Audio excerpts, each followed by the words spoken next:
Hello and welcome to Firstpost Spotlight, where we bring you stories that matter from all across the globe. From breaking news to the day's biggest controversies, we shed light on issues that shape our world. I'm Kerry Johnston, live from the Firstpost studios. Let's begin with the top headlines. Russia says US President Trump's comment that Ukraine will have to cede land to end the war falls in line with its view. The US Embassy in Pakistan announces Washington's approval of over $1 billion in funding for the mining of critical minerals in Balochistan. The region remains restive due to a pro-independence insurgency spanning several decades. South Korea and Japan lodged protests after Chinese and Russian military aircraft conducted joint patrols around their airspace, prompting both Seoul and Tokyo to scramble fighter jets. India and Brazil sign an agreement on maintenance of Scorpion-class submarines and other naval vessels. The pact aims to drive joint technological innovation between the two navies. And UNESCO adds India's Diwali festival to its intangible cultural heritage list. Prime Minister Narendra Modi says the listing will make Diwali even more popular worldwide. Let's begin with an update on the H1-B visa controversy. Indian skilled workers are now facing major delays in visa vetting for those looking to work in America, as the US State Department prepares to roll out new social media screening rules. At the same time, the department has reported mass visa revocations this year. It marks a clear escalation in the Trump administration's immigration controls. The US State Department's new social media vetting requirement for H1-B visas has triggered large-scale rescheduling of interview appointments in India.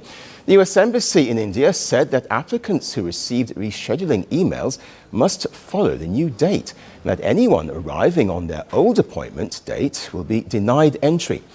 Well, starting on December 15th, the State Department will expand its so-called online presence review to include all H1-B applicants and their H4 dependents, a step previously limited to only students and exchange visitor categories.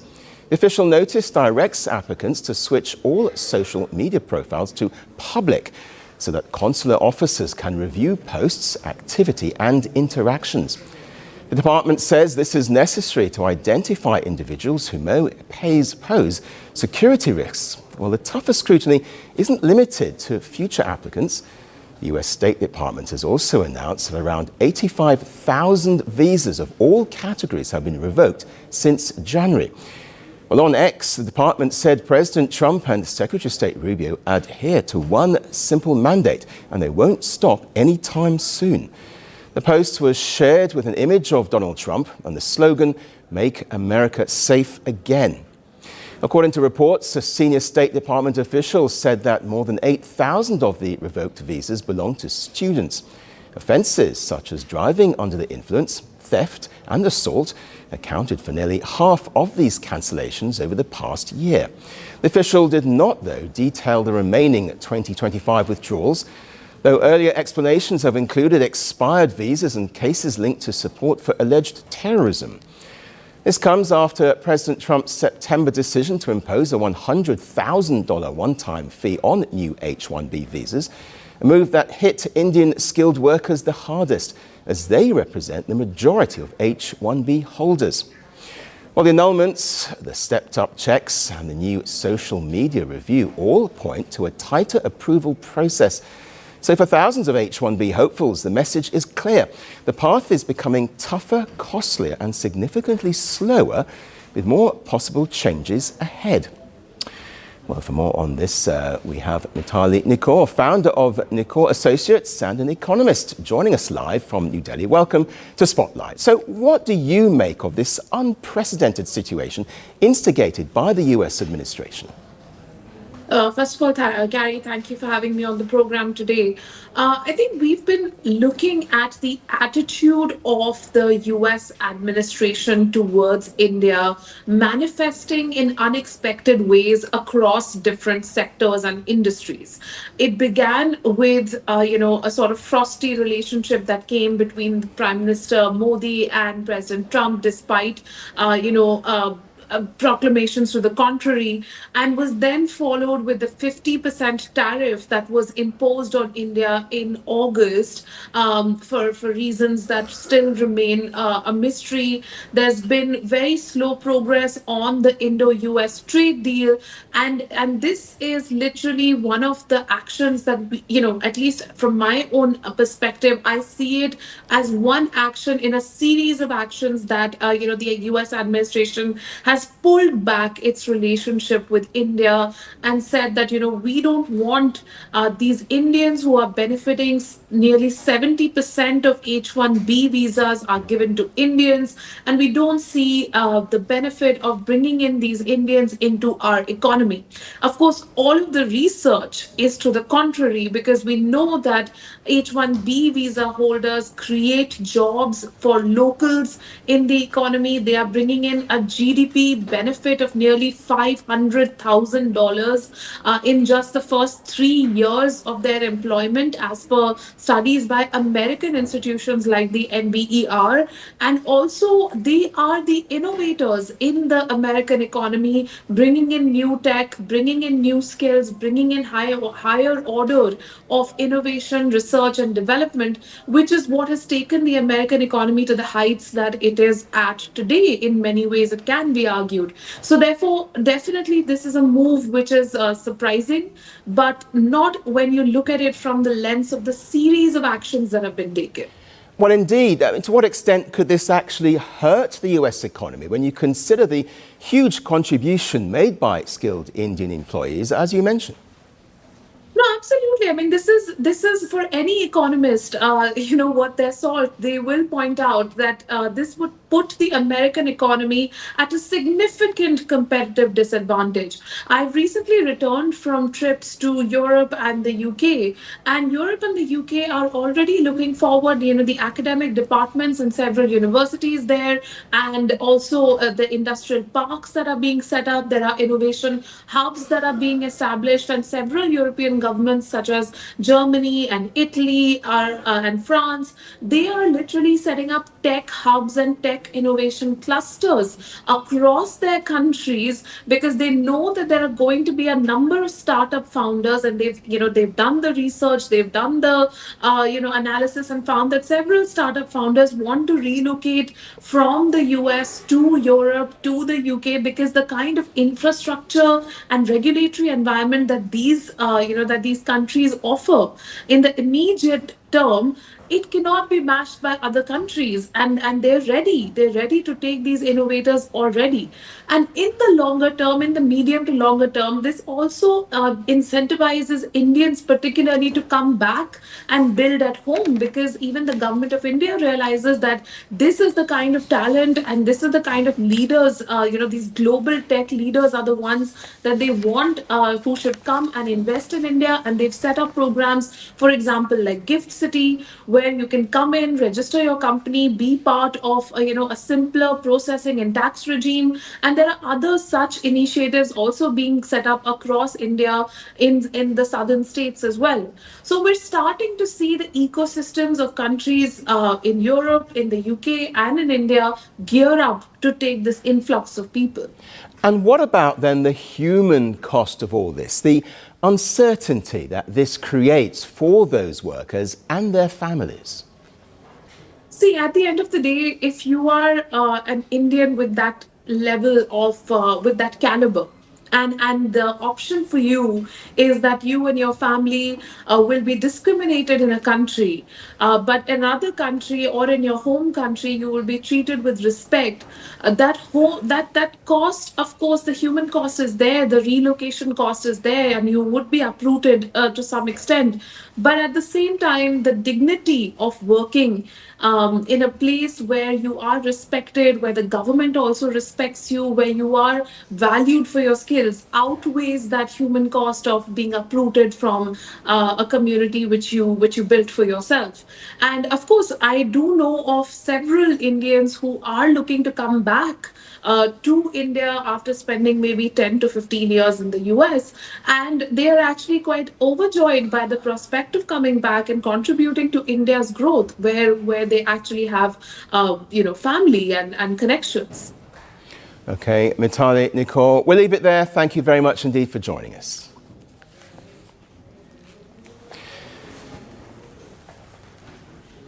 Now, for our next story, we turn our attention to East Asia. South Korea has yet again accused North Korea of provocative activities.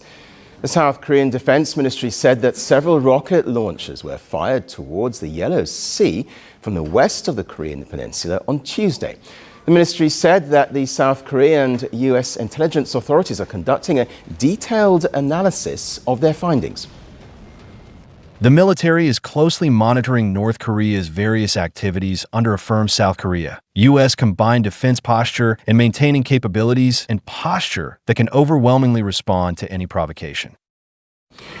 Well, the firing was reportedly part of the North Korean military's regular wintertime exercises. The launch came on the same day that North Korea began a major meeting of its top officials. The high-level meeting comes as the US and South Korea seek a resumption of talks with North Korea. The country's leader, Kim Jong-un, has repeatedly rejected calls from Washington and Seoul to improve ties. Well, this comes after the high-stakes nuclear diplomacy with Trump collapsed in 2019. And just last week, North Korea fired a ballistic missile towards the sea off its east coast. The launch came as Pyongyang denounced fresh US sanctions against North Korean individuals and entities that were allegedly involved in cybercrimes linked to money laundering schemes. Responding to Trump's repeated outreach in September, Kim Jong-un suggested that he could return to talks if the US drops its delusional obsession of the denuclearization of North Korea. Ties between North Korea and South Korea are not likely to improve in the near future.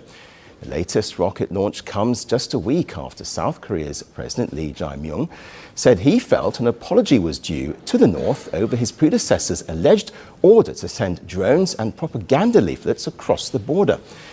Although Seoul has shown intent to mend ties with Pyongyang, North Korea has not yet responded to the overture from Lee. And last month, Pyongyang fired multiple artillery rockets just hours before US Defense Secretary Pete Hegseth visited the border, separating it from the south.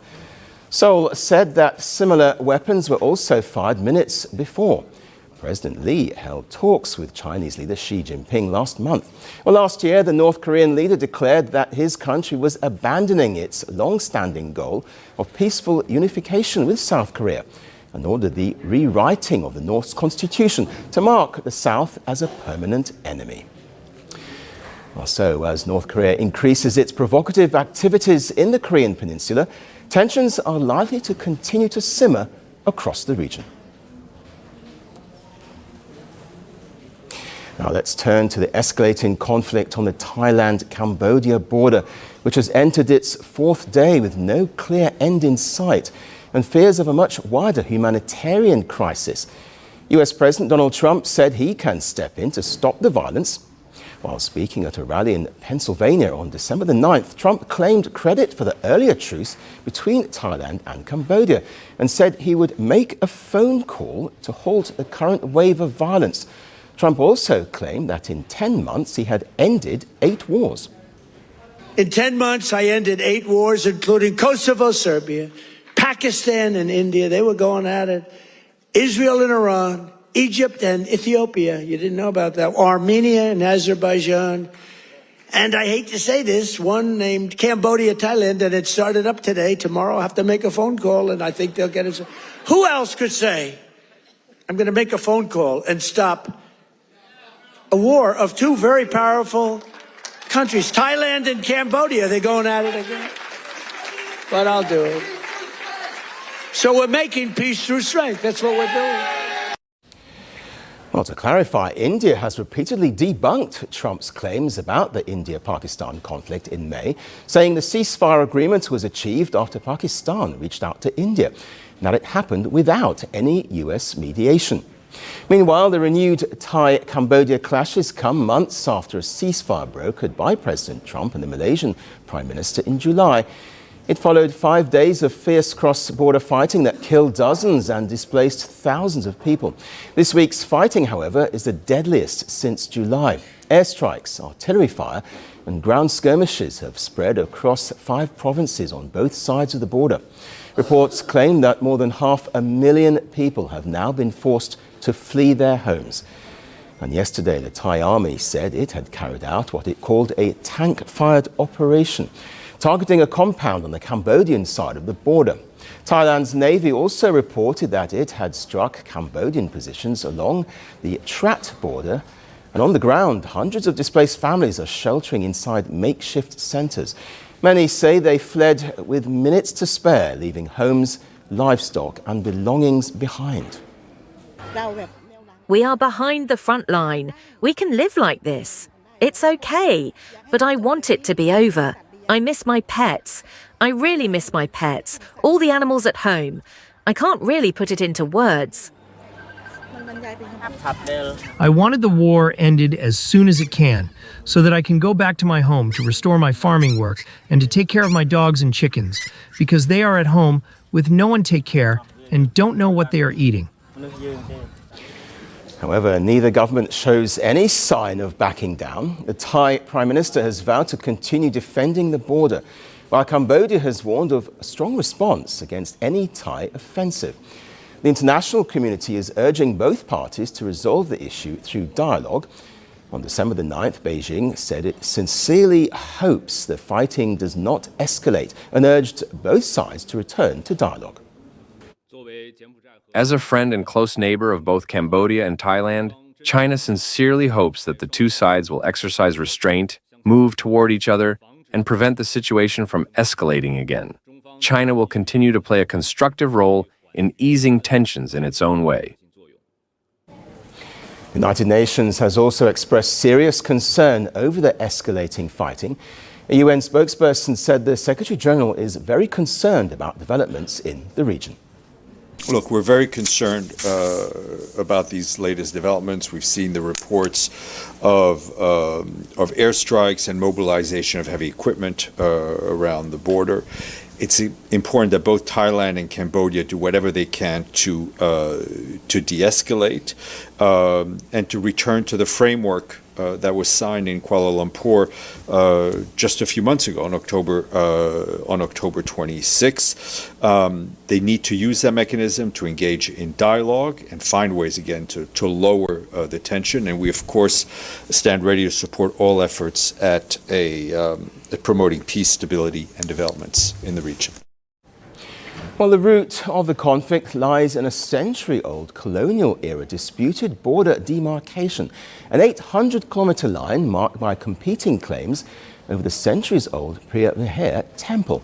And despite a 1962 international court decision supporting Cambodia's claim, the matter has remained unresolved, resurfacing periodically in bilateral relations.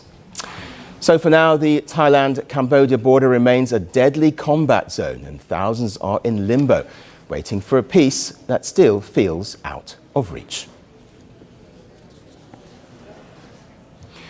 Let's shift our focus now to Pakistan. The Punjab Assembly has passed a resolution calling for a complete ban on former Prime Minister Imran Khan and his party from politics. The move comes at a time when tensions are already high, with his family and supporters protesting outside jail over his confinement. The resolution was moved by a ruling party member and passed without any lawmakers from Imran Khan's party, the PTI, who boycotted the session. At its core, it seeks to bar him and his party from politics, accusing them of acting against the state and creating unrest. The text of the resolution also praised Pakistan's security institutions, saying they have defended the country against far greater threats and must be protected from what it describes as anti-army rhetoric. Well, the move comes just days after the army's spokesperson publicly accused Imran Khan of pushing narratives that endanger national security, a reminder of how significant the military's role remains in Pakistani politics. A ban should be imposed on the PTI and its founder leader, Imran Khan, for acting as a tool of the enemy state. Khan is making statements against Pakistan and spreading chaos and anarchy in the country.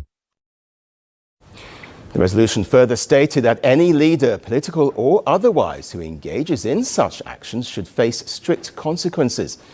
This comes after Imran Khan's sister joined PTI supporters in their weekly Tuesday protest over his treatment in prison. She said the family has been visiting the jail for months but is still not being allowed to see him, alleging that he's being kept in isolation and being tortured. Security around the jail was tightened as more PTI leaders arrived to demand access to the former Prime Minister. Tensions rose further after his other sister was allowed a short 20-minute meeting on December the 2nd, her first visit in weeks. Disturb इस तरह थे कि गुस्से में इसलिए थे कि इन्होंने आइसोलेशन कहते हैं ये फिजिकल टॉर्चर से मेंटल टॉर्चर ज़्यादा बुरा होता है और इवन आप अगर ह्यूमन राइट्स के जो आप रूल्स देखें ना उसमें ये भी टॉर्चर में ही कंसिडर होता है जो आजकल कर रहे हैं. She also accused the Army Chief Field Marshal Asim Munir of being responsible for the mental pressure on her brother, a claim the military strongly denied. The military has called Imran Khan mentally unstable and narcissistic. Further visits by family have been barred, with the government saying they violated prison rules by discussing politics. Imran Khan has been in Adiala jail since August 2023. He was taken into custody after an Islamabad court sentenced him to 3 years in prison in the corruption case. His party, though, maintains the cases are politically driven, while the government says the legal process is being followed. The resolution, the accusations, and the jail protests all add up to a deepening power struggle between the PTI and the government, with the military's role looming large in the background. Well, the Punjab Assembly's call to ban Imran Khan, along with growing concerns about his treatment in jail, shows just how sharp the political divide has become in Pakistan, and with his family and supporters stepping up their pressure, with the government standing firm, the battle over Imran Khan's future is far from over. That's it for the show today. We'll see you again tomorrow at the same time. Thanks very much indeed for watching. Bye-bye. From breaking news to the day's biggest controversies, shedding light on the world's top headlines, detailed analysis on the stories that matter the most to you. Catch it all on Spotlight at 6 p.m. India time and 12:30 GMT, only on Firstpost.